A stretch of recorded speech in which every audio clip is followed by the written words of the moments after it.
Revista da Semana. Os destaques da atualidade noticiosa em África e na restante lusofonia. As grandes questões que marcaram a vida política, cultural e social. Revista da Semana. Bem-vindos à Revista da Semana da RDP África, a 7 dias da atualidade lusófona em retrospectiva numa edição de Germano Campos. O Papa Bento XVI anunciou e cumpriu. Quinta-feira, 28 de fevereiro, abdicou do cargo, deixando aberta a porta para a eleição de um novo sumo pontífice. A decisão de renunciar ao pontificado foi comunicada no dia 11 de fevereiro, durante um encontro do Colégio Cardinalício.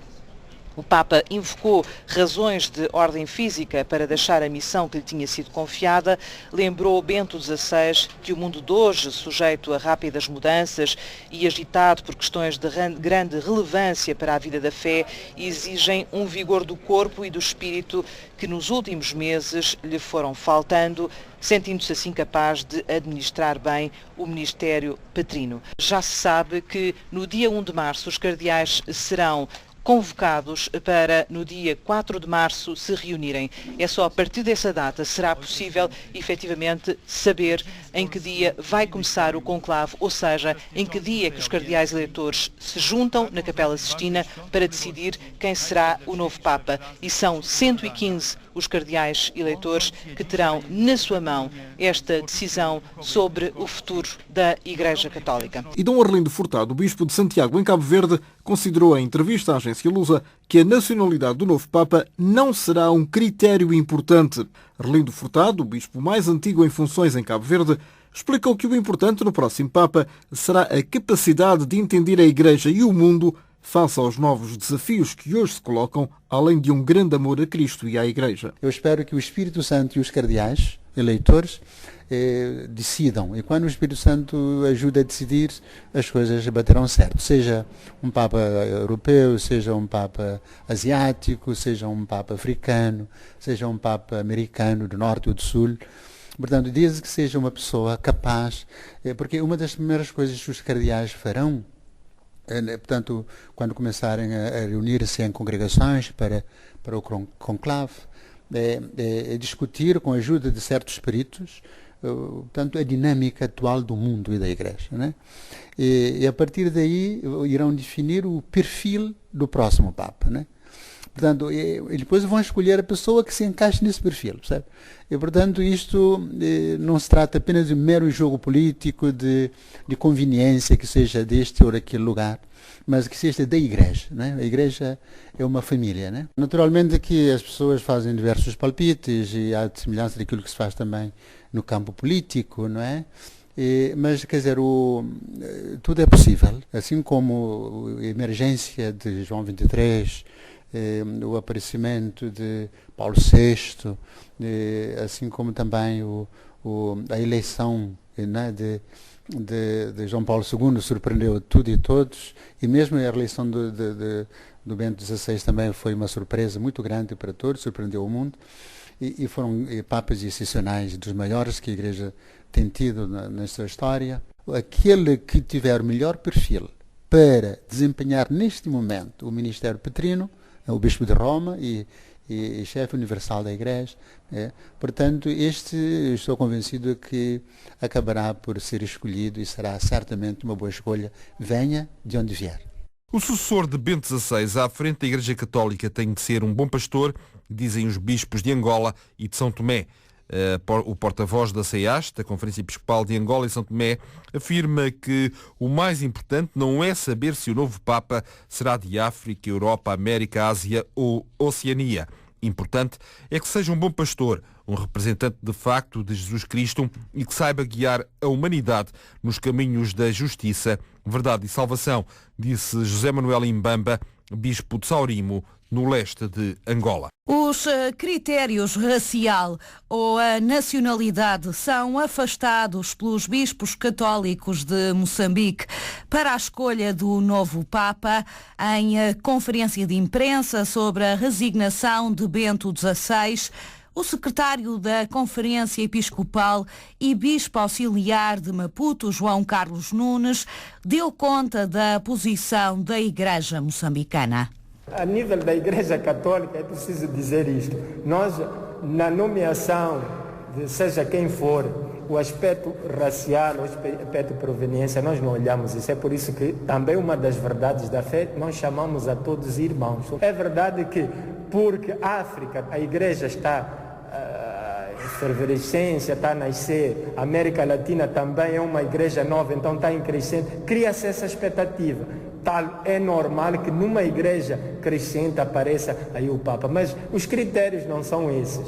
E a nós, a nível da conferência, o que fazemos é que apareça o homem justo para este momento particular da igreja e do mundo que está a viver. E nós acreditamos que sim virá o homem justo. O bispo auxiliar de Maputo refere ainda que a escolha do novo Papa não é um ato político, mas sim de fé. Para nós acreditamos que o Papa que vier será aquele Papa justo, porque acontece num momento de oração da igreja. Acontece, é por isso mesmo que gostaríamos de partilhar isso com todos, percebessem que não é um ato, não é uma questão de campanha eleitoral que ganhará aquele que reúne estes ou aqueles requisitos. Não, é questão de oração, é questão de pedido a Deus, a quem nós acreditamos, invocação da nossa fé, para que verdadeiramente nos acompanhe e nos dê o homem justo para este momento também particular do mundo. Assim é a posição da Igreja Católica Moçambicana quando o Papa Bento XVI resigna. Revista da Semana. A atualidade dos últimos 7 dias. Revista da Semana.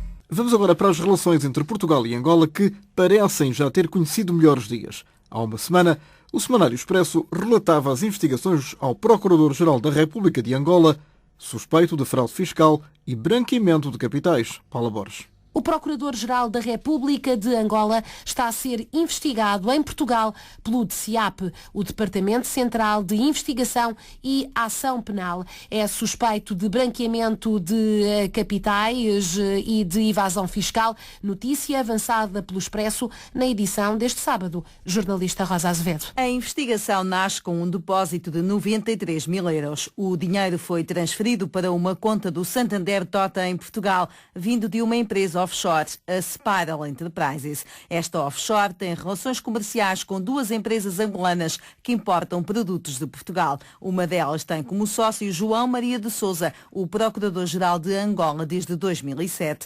A investigação que está a ser feita e que ainda não foi convertida em processo-crime é de suspeita de fraude fiscal e branqueamento de capitais. Os movimentos financeiros entre estas 3 empresas atingiram os 3,7 milhões de euros no espaço de um ano. As atividades comerciais do Procurador-Geral de Angola já tinham sido denunciadas numa carta enviada a José Eduardo dos Santos pelo jornalista Rafael Marques. O Departamento Central de Investigação e Ação Penal já enviou para Luanda vários pedidos de esclarecimento, até agora sem qualquer resposta. Segundo o Expresso, as perguntas feitas pelo Procurador que está com o processo 1764/11 causaram grande desconforto nas altas patentes angolanas. As suspeitas que recaem sobre João Maria de Sousa são de fraude fiscal e branqueamento de capitais, como ouvimos, mas o semanário esclarece que o procurador angolano não foi constituído arguido, nem foi ouvido formalmente e goza da presunção de inocência.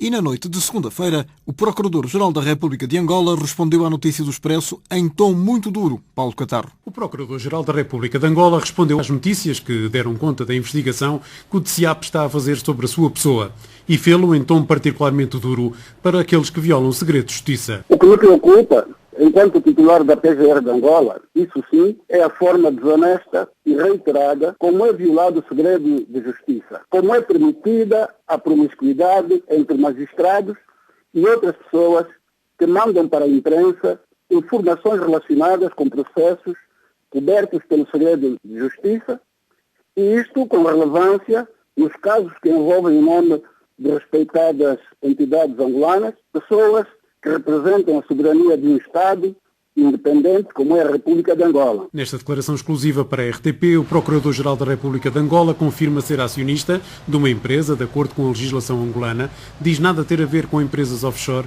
e manifesta surpresa pelo alarido feito em torno de uma transferência de 70 mil euros. João Maria de Sousa questiona-se mesmo se estas constantes violações do segredo de justiça não poderão afetar as relações entre Angola e Portugal. A continuarmos a assistir coisas como estas, o que se espera que venha a ser o futuro das nossas relações. O tom duro utilizado no comunicado da Procuradoria-Geral da República revela bem o estado a que chegaram as relações entre as instâncias judiciais de Angola e Portugal.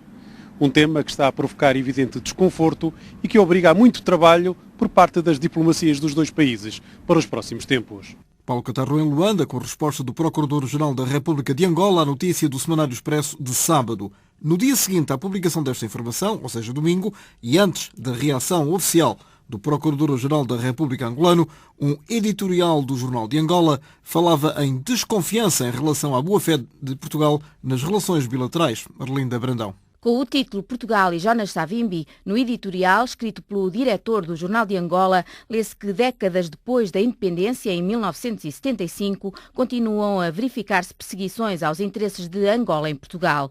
O jornal faz também uma referência à recente visita a Angola do Ministro de Estado e dos Negócios Estrangeiros, Paulo Portas, dizendo que soa mal e gera muita desconfiança quando vem a Luanda o Ministro do Governo de Lisboa afiançar que a amizade entre Portugal e Angola continua de pé e os investimentos angolanos são bem-vindos em Portugal. Já começamos a acreditar que isso não é sincero, mesmo quando o portador da mensagem é Paulo Portas, Ministro de Estado e dos Negócios Estrangeiros de Portugal, que é líder de um partido que nunca escondeu a sua simpatia por Jonas Savimbi e que foi diretor de um jornal, o Independente, que tanta desinformação verteu para a opinião pública sobre a nossa realidade. Segundo a agência Lusa, que avança o conteúdo deste editorial que acabamos de ler, o texto surge em resposta à edição de sábado do Semanário Expresso, que noticiou que o Procurador-Geral da República de Angola está a ser investigado em Portugal por suspeita de fraude e branqueamento de capitais. O editorial da edição desta quarta-feira do Diário Estatal Jornal de Angola defende o fim dos investimentos angolanos em Portugal. Segundo o jornal, ao contrário de outros, o investidor angolano não é bem-vindo em Portugal. Sob o título Alvos Seletivos, o editorial do Jornal de Angola defende ainda que Portugal não é de confiança. É a mais recente reação do Jornal de Angola às últimas informações que dão conta de que, em Portugal, o Departamento Central de Investigação e Ação Penal está a investigar o Procurador-Geral da República de Angola por suspeitas de fraude fiscal e branqueamento de capitais. O Ministro da Economia português, Álvaro Santos Pereira, acha que a relação económica entre Portugal e Angola vai manter-se. É uma relação que é benéfica para os dois países, diz o Ministro. Álvaro Santos Pereira respondeu ontem assim ao editorial do Jornal de Angola desta quarta-feira, onde foi sugerido que os angolanos deixem de investir em Portugal. Eu acho que é fundamental nós percebermos que entre Portugal e Angola existe uma parceria estratégica e é importantíssimo que os investimentos consigam fluir de um país para o outro. Ou seja, aqui a palavra-chave na nossa relação entre economias irmãs que somos é reciprocidade. E por isso mesmo nós entendemos que temos que fazer tudo que está ao nosso alcance, ao nível governamental, ao nível empresarial, por forma a estimular as parcerias luso-angolanas e não tenho o mínimo de dúvidas que só temos a ganhar se trabalharmos em conjunto. Não tenho o mínimo de dúvidas temos que fazer tudo que está ao nosso alcance por parte dos dois governos para melhorarmos ainda mais o clima de negócios. Nós tudo faremos para que tal aconteça. RDP África. A Sonangol não está disponível para fazer mais investimentos em Portugal e anunciou mesmo que foi abandonada a ideia de criar um banco de fomento em parceria com a Caixa Geral de Depósitos. Por agora, os angolanos aumentaram a participação no Millennium BCP para 20% e apoiam o esforço de recuperação que está a ser feito pela administração de Nuno Amado. A administração da Sonangol exprimiu hoje um autêntico voto de confiança à gestão do Banco Millennium BCP. Apesar dos prejuízos dos últimos anos, a parceria é considerada de longo prazo e vai continuar. Continuaremos a manter esta posição acionista porque acreditamos na programação que neste momento está em implementação pela gestão do banco. Na conferência de imprensa que assinalou o 37º aniversário, a Sonangol, apesar do decréscimo de produção em 2012, apresentou lucros na ordem dos 2.400 milhões de euros, prevendo atingir uma produção regular de 2 milhões de barris por dia a partir de 2015. Mas quanto a novos investimentos em Portugal, não estão previstos. Tal como fizemos referência a 25 de fevereiro de 2012, da Sonangol, excetuando a consolidação dos já existentes, não os prevemos.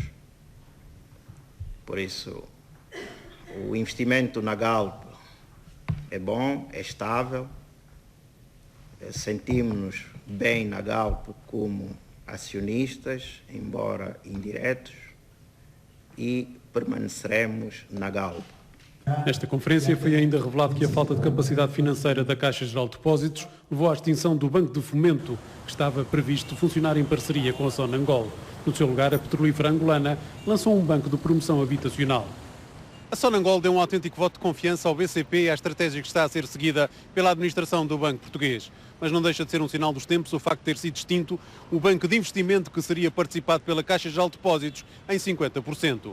Um projeto que, afinal, morre à nascença. Paulo Catarro, RTP, Luanda. E continuamos em Angola, nesta revista da semana. Jerónimo Muniz. O líder da Convergência Ampla de Salvação de Angola vai deixar o grupo parlamentar da coligação. Abel Chivucovuco fez a declaração à rádio Voz da América. Assim que terminar o nosso primeiro congresso extraordinário da Casa Sé em abril, eu vou colocar o meu lugar de parlamento à disposição, porque vou sair da Assembleia.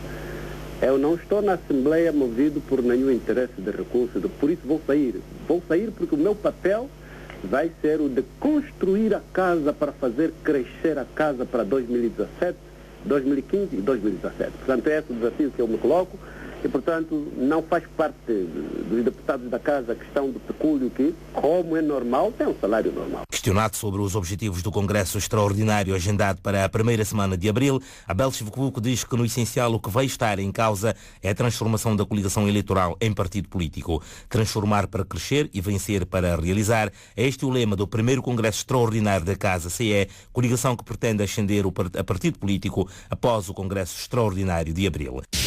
RDP África. Serviço Público de Radiodifusão. De Portugal para a África, uma comunicação em português. E nos últimos dias, na atualidade dos países africanos de língua portuguesa, o tempo foi de anúncios de candidaturas e recandidaturas. Neste último caso, esteve José Maria Neves em Cabo Verde. António Simões. José Maria Neves anunciou a recandidatura à liderança do PAICV, mas descarta voltar a ser primeiro-ministro de Cabo Verde após 2016. As eleições diretas do partido são marcadas para 10 de março. Na cidade da Praia, José Maria Neves fez o esclarecimento. No horizonte de 2016, haverá uma nova liderança do PAICV que irá candidatar-se ao cargo de primeiro-ministro de Cabo Verde. Eu não serei candidato a primeiro-ministro em 2016. E eu acho que 3 mandatos são suficientes e, independentemente do desempenho do governo, deve haver uma outra liderança no seio do PAICV para protagonizar a candidatura à primatura e para continuar este percurso de sucesso do PAICV e o PAICV continuar a contribuir para o desenvolvimento de Cabo Verde.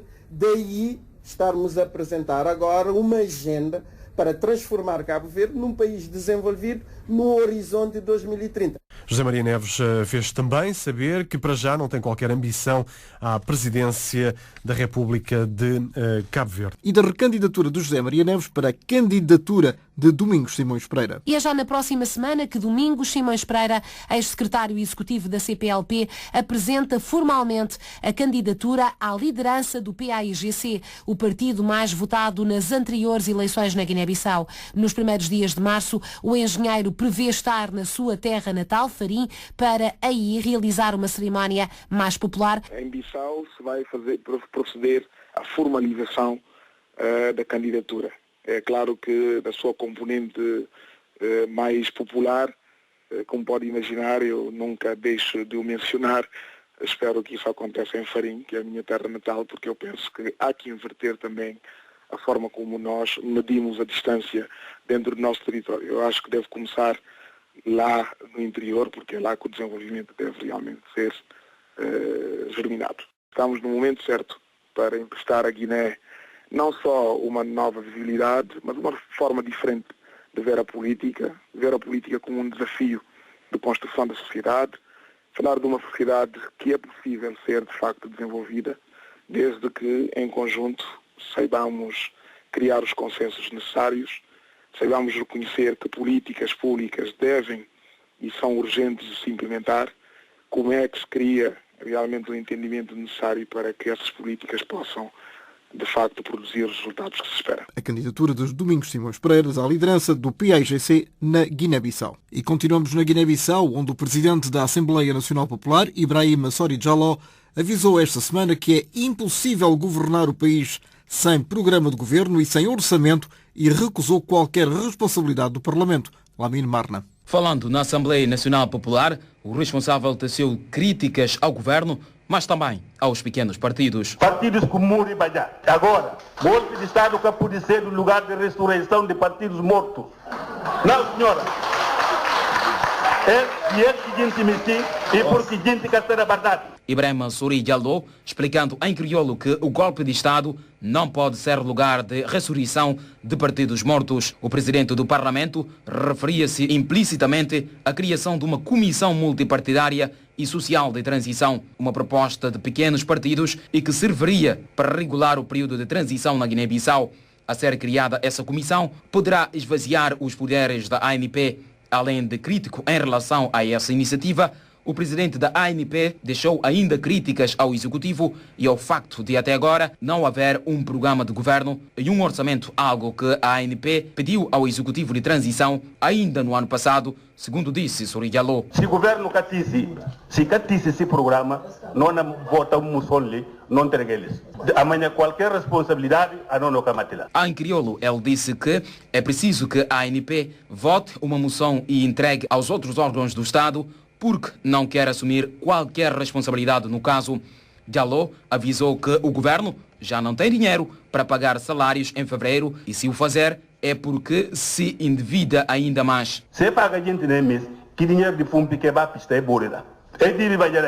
E disse aos deputados que a ANP tem o dever de fazer um debate exaustivo sobre a matéria e produzir um documento a entregar à Presidência da República, às chefias militares e ao Ministério Público a alertar para o facto de o país a ser governado sem programa e sem orçamento. As chefias militares da Guiné-Bissau reuniram-se hoje com os deputados na Assembleia Nacional Popular, um encontro que os militares classificaram de rotina e que ocorre um dia depois de críticas do Parlamento ao governo de transição.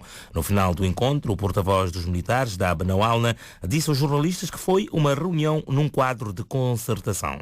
Estou no quadro de concertação. A não tinha ator de transição, Forças Armadas, e tem toda a necessidade permanente de concertação. E é quadro econômico. Da Abnawalna, porta-voz dos militares, depois do encontro com os deputados guineenses.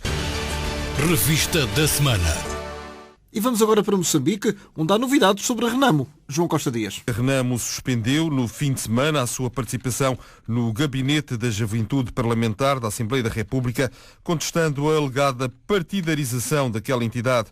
O anúncio foi feito hoje pelo principal partido da oposição moçambicana. De acordo com a agência Lusa, que cita Ivone Soares, deputada e vice-presidente do Gabinete da Juventude Parlamentar, Jovens da Frelimo, partido no poder, entoaram canções do partido e humilharam os membros da Renamo em plena reunião do gabinete na cidade de Nacala, no norte do país. O regresso da Renamo aos trabalhos do Gabinete da Juventude Parlamentar está agora condicionado a um encontro com o Presidente da Assembleia da República, Verónica Macamo.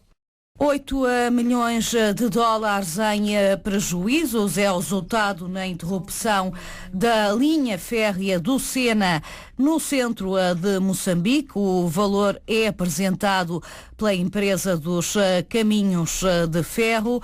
A linha usada para o escoamento do carvão está cortada há 3 semanas devido às fortes chuvas que afetam a região.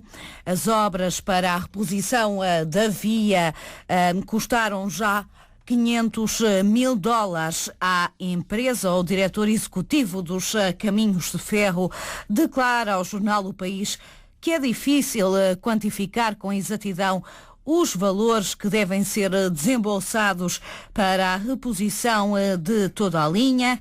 O ministro moçambicano dos Transportes esteve no local onde a via férrea ficou danificada e adiantou que a linha do Sena poderá ser retomada a partir de amanhã. É uma linha que tem 625 quilómetros, liga a cidade da Beira a Moatize. Em direto nesta edição, a partir de Maputo, tenho precisamente o presidente do Conselho de Administração dos Caminhos de Ferro de Moçambique.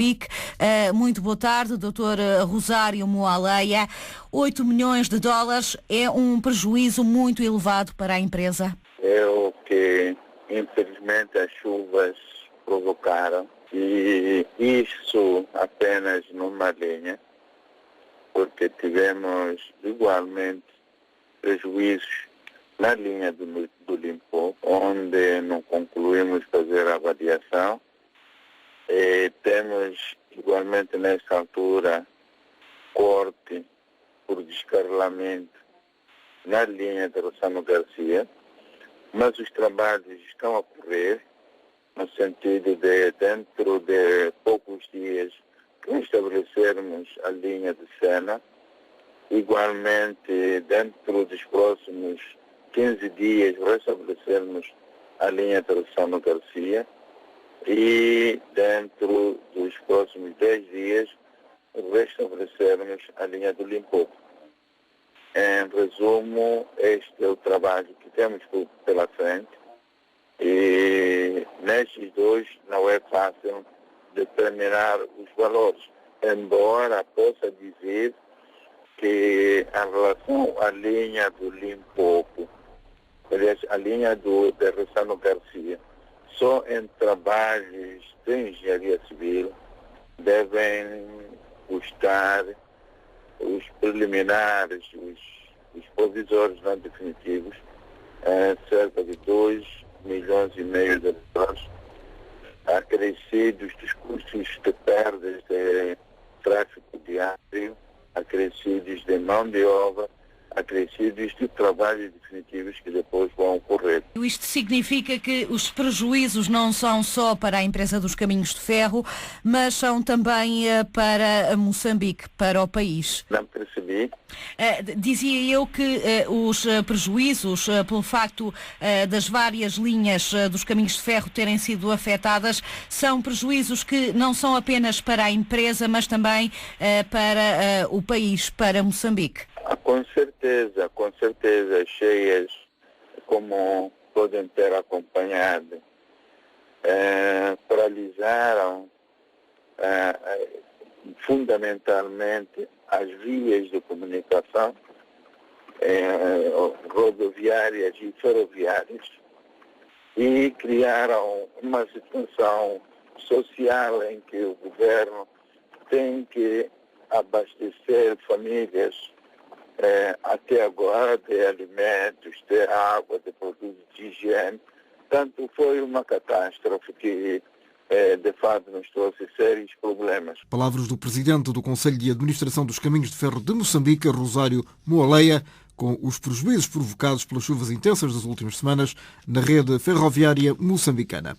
Em Moçambique esteve esta semana o ministro adjunto e dos Assuntos Parlamentares de Portugal, Miguel Relvas, iniciou uma visita ao país na terça-feira. Carlos Menezes. O ministro adjunto e dos Assuntos Parlamentares de Portugal, Miguel Relvas, iniciou hoje uma visita de trabalho a Moçambique. Na agenda de Miguel Relvas está a assinatura de um protocolo na área do desporto, como avança Germano de Sousa em serviço especial para a RDP África. O protocolo será assinado por Miguel Relvas, do lado português, e pelo ministro moçambicano da Juventude e Desporto, Fernando Sumbana, já amanhã aqui em Maputo, indica o programa de visita do governante luso a que tivemos acesso. Segundo o documento, o ministro adjunto e dos Assuntos Parlamentares de Portugal vai manter contactos com várias figuras sociopolíticas de Moçambique, estando por confirmar um encontro com o primeiro-ministro Alberto Vequina. Em Moçambique, Miguel Relvas vai estar presente na cerimónia de entrega do colar de honra ao mérito desportivo a Mário Coluna, essa antiga estrela do mundo de futebol, apelidado de Monstro Sagrado. Trata-se de um evento a ter lugar na Embaixada de Portugal em Maputo. Do programa do governante português a Moçambique, o destaque para a visita de infraestruturas, entre elas o Estádio Nacional dos Impeto na cidade de Maputo e a Academia Mário Coluna na vila de Namacha, a cerca de 80 km da capital moçambicana. Nesta sua visita a Moçambique, Miguel Relvas faz-se acompanhar essencialmente de figuras do desporto, entre elas os presidentes das federações portuguesas de atletismo e de voleibol, do presidente do Benfica, Luís Filipe Vieira, e também da antiga estrela do futebol, Eusébio da Silva Ferreira. Da delegação de Miguel Relvas vai também o presidente do Conselho de Administração da RTP, Rádio e Televisão de Portugal. Alberto da Ponte vai definir com os seus homólogos da Rádio e Televisão Públicas moçambicanas o plano de cooperação para 2013 e avaliar ações comuns já desenvolvidas entre a RTP, a TVM e a Rádio Moçambique. O futuro da RTP África e da RDP África não está ameaçado. São ativos do grupo RTP que devem ser valorizados. A opinião foi expressa esta manhã por Miguel Relvas, ministro português que tutela a comunicação social, ouvido pela RDP África a partir de Maputo, onde se encontra em visita oficial. Terá sempre um papel decisivo. Portugal precisa se abrir ao mundo, Portugal precisa de olhar para novas realidades e para novos mercados e tem desde logo à sua frente os países da língua portuguesa. E aí a RTP África e a RDP África são instrumentos indispensáveis. O sucesso da RTP África é um sucesso muito, muito significativo. Não é comparável com a realidade da RTP Internacional. A RTP África é hoje uma parceria. Parte significativa dos conteúdos já não são só conteúdos de Portugal, são conteúdos também dos outros países. E nós temos que abrir para produções conjuntas. A RTP África não pode, e a RDP não podem ser rádios de Portugal. São rádios da lusofonia, onde há espaço para todos. Temos que caminhar nesse sentido. E acha que seria bem visto estes dois canais, as antenas internacionais da rádio e televisão, serem apoiados também financeiramente no quadro da CPLP? Eu diria mais do que a CPLP. Nós aqui temos que encontrar. Elas têm potencialidades, têm também capacidade de gerar receitas e tendo qualidade, o seu futuro não está ameaçado. Mas eu vejo isso muito na RTP África. Há um grande apoio, um grande carinho, há uma identificação grande com a realidade sociocultural dos países que estamos a falar. Portanto, são ativos. A RDP África e a RTP África são ativos do grupo RTP. E os ativos não podem ser alienados, têm que ser valorizados. Falando sobre a possível transmissão das emissões da RDP África em Angola, Miguel Relvas revelou que deveriam estender-se à rádio as parcerias estabelecidas na área da televisão. Nós, com Angola, temos sido capazes ao longo da última década de estabelecer parcerias na área da televisão e é também minha vontade que o mesmo se estenda na rádio e também em relação à agência noticiosa, à Lusa. São áreas onde podemos ter políticas comuns na área da formação e depois sermos consequentes e termos uma maior capacidade de penetrar noutros mercados em conjunto. Nós temos que olhar todos para a África como um potencial mercado nas próximas décadas. A África não são os países de língua portuguesa, mas Portugal, os empresários portugueses, as instituições portuguesas se associarem a instituições e a empresários angolanos, moçambicanos, seremos sempre mais fortes e teremos capacidade de olhar para outros mercados. É esse também um dos desafios que temos que ter a frente. Já sobre a possibilidade de as emissões da RDP África poderem ser escutadas também na área metropolitana do Porto, remeteu esta questão para a administração da RTP. Isso é uma questão que tem que ser vista pela administração da RTP. Está-se agora a estabelecer um plano de reestruturação e esse plano de reestruturação deve privilegiar aqueles que são os fatores mais fortes deste grupo e tem vários. esta reestruturação, pretendemos que o grupo RTP saia mais forte e mais capacitado para os desafios que tem pela frente, e portanto a administração da RTP está a estudar cada um dos cenários com um cuidado muito significativo e pormenorizado das realidades que tem pela frente. Miguel Relvas falava a partir de Maputo, onde esta manhã assinou um protocolo que reforça a cooperação portuguesa com Moçambique na área do desporto, com o objetivo, entre outros, de descobrir novos valores. Este protocolo consiste numa colaboração recíproca em que Portugal vai proporcionar meios técnicos e o apoio para não só apoiar a juventude moçambicana no desporto, como tem como objetivo também a seleção e a detecção de talentos moçambicanos na área desportiva.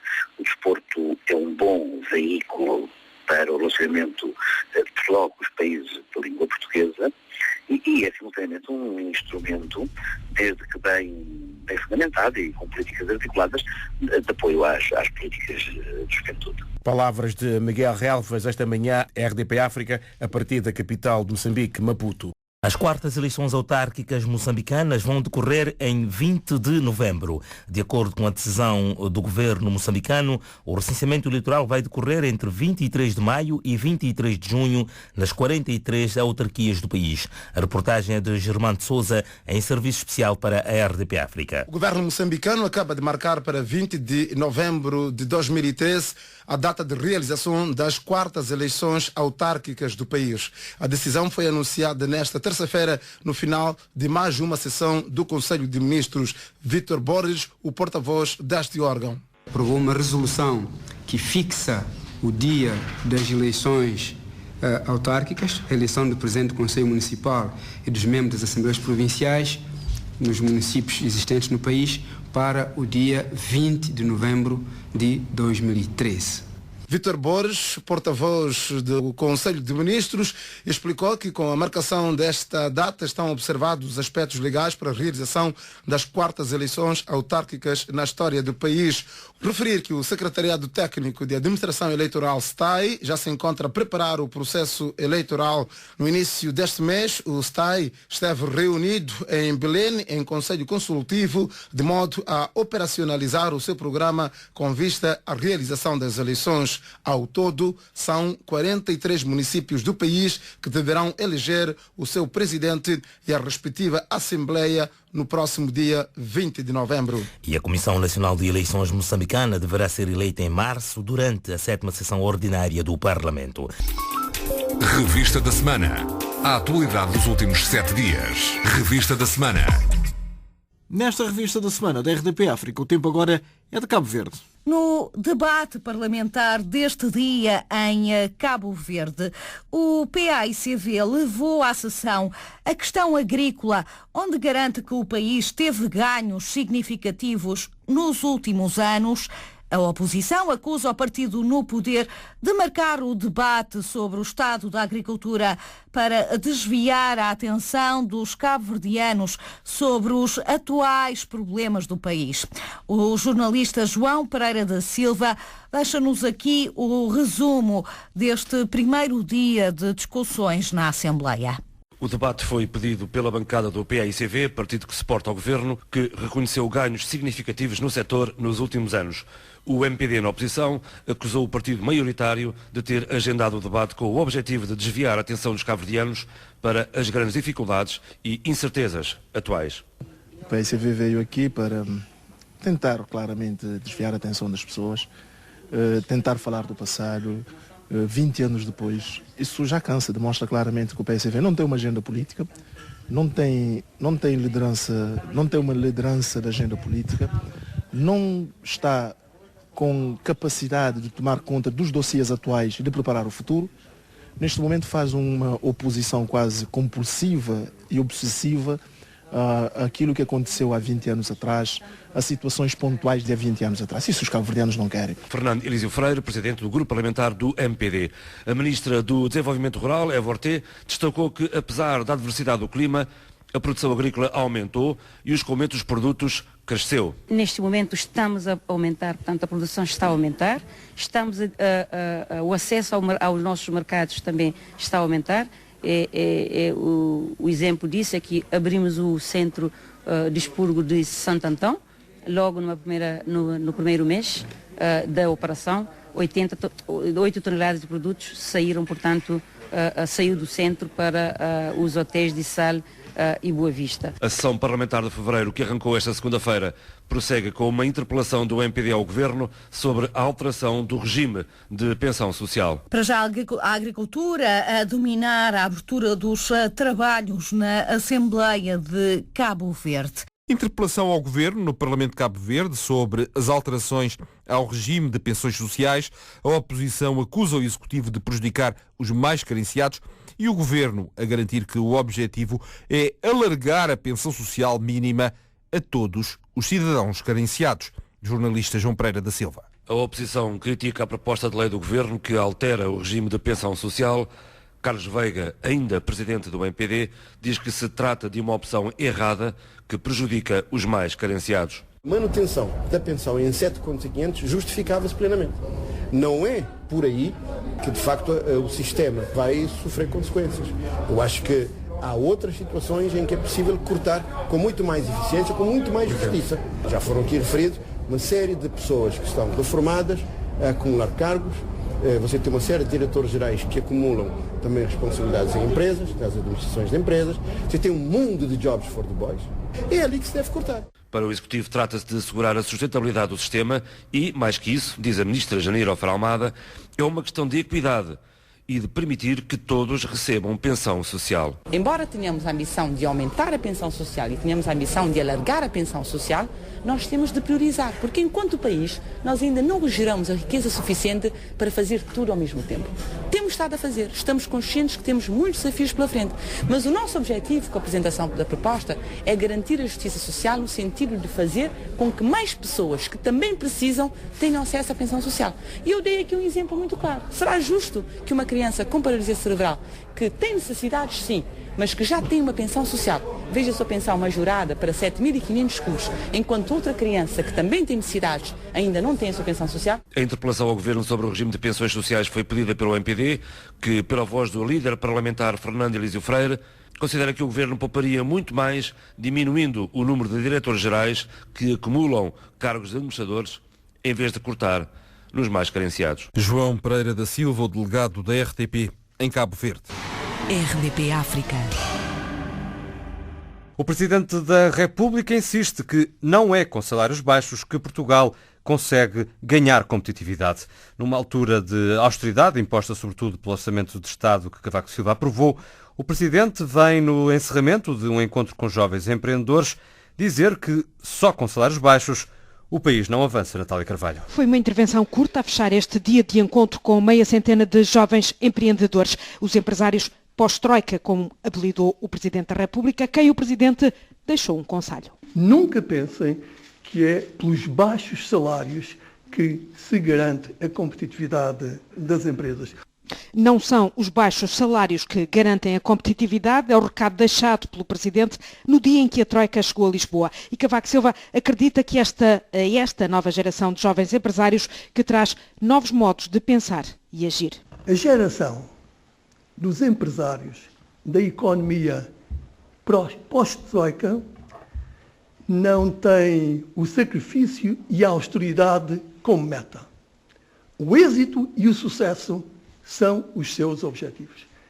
Mas a sociedade também tem de acreditar e ter orgulho nos empresários de sucesso, pede o Presidente da República, são eles que criam riqueza. É preciso que a sociedade portuguesa tenha orgulho nos empreendedores que têm sucesso, como acontece nos países mais desenvolvidos, e que não tenha apenas orgulho nos futebolistas e nos artistas que têm sucesso por esse mundo fora. É preciso que tenhamos a coragem de reconhecer publicamente e ter orgulho naquele empresário que tem sucesso. É a seiva de uma economia próspera, acrescentou o Presidente, a terminar este dia a afirmar-se mais seguro e com muito mais confiança na economia portuguesa. Por 2 vezes, Cavaco Silva a sublinhar que há razões para acreditar que Portugal vai voltar a encontrar a trajetória de aproximação à média de desenvolvimento da União Europeia. São palavras de otimismo no dia em que a Troika inicia a 7ª avaliação. Um elogio aos empreendedores e uma chamada de atenção para que não se aposte apenas na redução dos custos de trabalho, ideias fortes do discurso do Presidente da República neste encontro com jovens empreendedores. Com a Troika de novo em Portugal, um inquérito europeu mostra hoje que os portugueses são entre os 27 aqueles que menos se sentem europeus, menos europeístas do que os portugueses. Só mesmo os gregos, Alexandre David. A partir destes dados, faz sentido dizer que os portugueses não se sentem lá muito europeus, mas a própria média europeia também não é propriamente muito famosa. É de 63%, apenas mais 4% do que os portugueses. No entanto, pior do que Portugal, só mesmo a Grécia. Por que será? São apenas 46% os gregos que se sentem europeus. O inquérito foi feito em novembro do ano passado e mostra também que 14% dos portugueses não conseguem encontrar nenhuma vantagem no facto de Portugal pertencer à União Europeia. De resto, 1/4 dos portugueses destaca a livre circulação de pessoas e bens como o que há de melhor na União. Este estudo mostra também que os portugueses sabem pouco sobre os direitos que têm como europeus. Apenas 35% diz que os conhece. Depois, também viaja um pouco. Em comparação com os parceiros europeus, apenas 20% diz ter visitado outro país europeu, enquanto a média dos 27 é mais do dobro, ou seja, 41%. Só mesmo os gregos se sentem menos europeus do que os portugueses. O primeiro-ministro foi veiado à entrada e à saída de uma conferência na Faculdade de Direito em Lisboa. Os alunos exibiram ao chefe do governo um coelho morto e pendurado numa vara. Passos diz que, mais importante que os protestos, é que os portugueses percebam que o Executivo está a trabalhar e que a reforma do Estado é fundamental para o país crescer.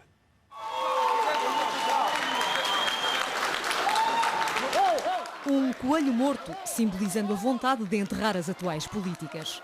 Isto é um significado simbólico.